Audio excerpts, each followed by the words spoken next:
Hi everybody, welcome to this video.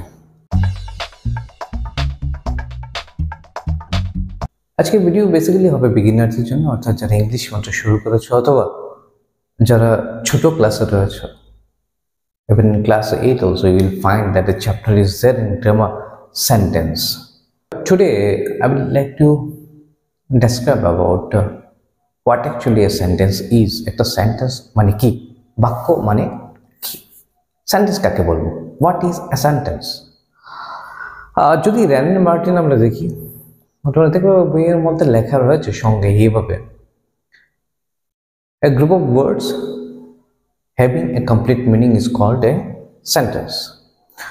অর্থাৎ মোটামুটি অর্থ দাঁড়ালো এই যে অনেকগুলো শব্দ মিলে যদি মনের ভাব সম্পূর্ণ প্রকাশ করতে পারে তাহলে আমরা বলবো তাকে একটা সেন্টেন্স।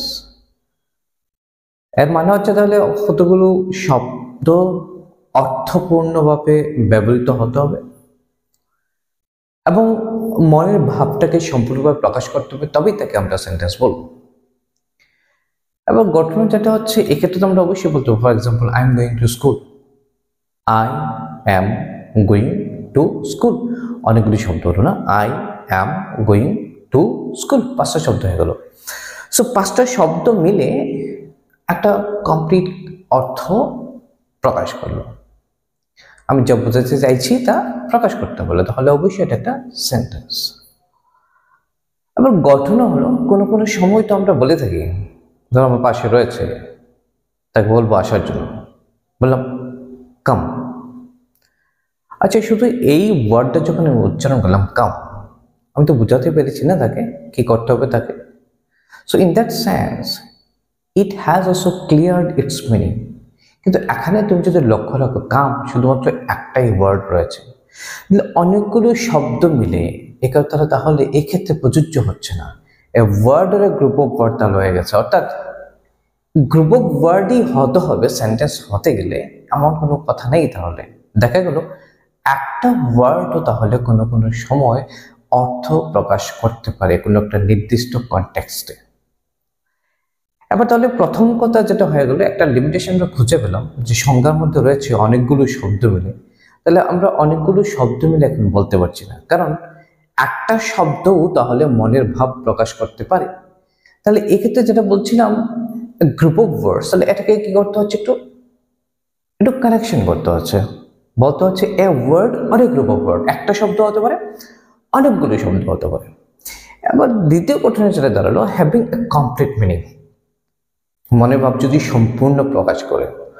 দেখো ঘটনা হচ্ছে কোনো সেন্টেন্সে আসলে কমপ্লিট মিনিং দিতে পারে না, একটা নির্দিষ্ট কনটেক্সটে অবশ্যই দিতে পারে, বাট ওভারঅল যদি চিন্তা করি তাহলে একটা সেন্টেন্স কোনো সময় কমপ্লিট মিনিং দিতে পারে না। যেমন আমি যদি বলি সে বাজারে যায়, okay, it seems that it is a complete sentence, he goes to market, but এটাও কিন্তু সম্পূর্ণ নয় যদি ওভারঅল আমি চিন্তা করি। কোন সময় যায়, অনেকগুলো প্রশ্ন থাকে, সে বাজারে যায়, ওকে ফাইন, কোন সময় যায়, he goes to market in the evening, okay হয়ে গেল question answer in the evening.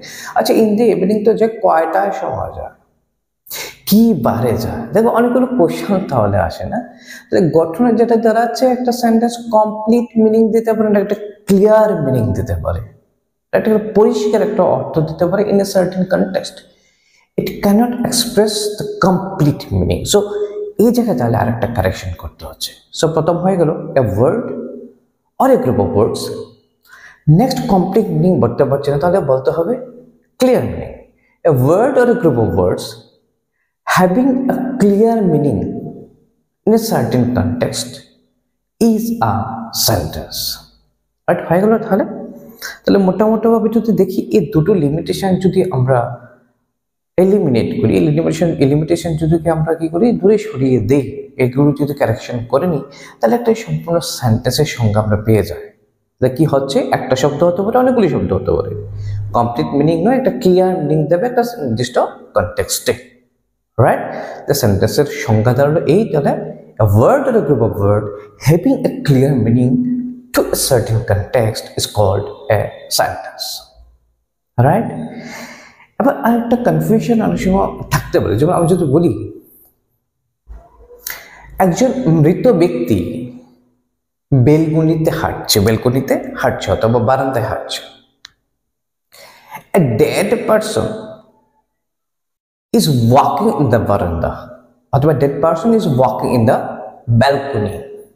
আচ্ছা, এই ক্ষেত্রে কি আমি সেন্টেন্সটা নিতে পারবো, এটাকে কনসিডার করতে পারবো অ্যাজ আ সেন্টেন্স? এটাকে একটা সেন্টেন্স হবে? কারণ যদি মিনিং ওয়াইজ যদি চিন্তা করে থাকি, একটা মৃত ব্যক্তি তাহলে কোনো সময় হাঁটতে পারে না, সো অর্থপূর্ণ কি তাহলে হচ্ছে?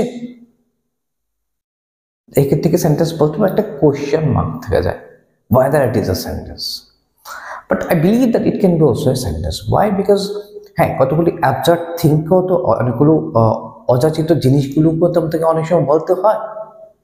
ধরো আমি এই কথাই বলতে চাই যে একটা মৃত ব্যক্তির বারান্দায় হাঁটা সম্ভব নয়, বা যদি বলি যে হ্যাঁ দেখো একটা মৃত ব্যক্তি বারান্দায় হাঁটছে, এটা কিন্তু সম্ভব। এই সেন্টেন্সটা আমি কিভাবে লিখবো তাহলে?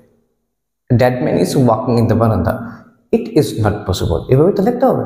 তাহলে এটা তো একটা সেন্টেন্স হলো, তাহলে প্রকাশ করার জন্য, কোনো কিছু বোঝানোর জন্য তাহলে তো কি হচ্ছে, এই সেন্টেন্সটাকে ইউজ করতে হচ্ছে, এই শব্দগুলোকে ইউজ করতে হচ্ছে। So to a certain context it is correct. এই জন্যই বলা হচ্ছে তাহলে a word or a group of word having a clear meaning to a certain context, this is very important, to a certain context is a sentence, right? I think now it is clear how to define a sentence, right? I think you have got it. Thank you very much for watching this video, and keep watching the other videos to keep practicing this.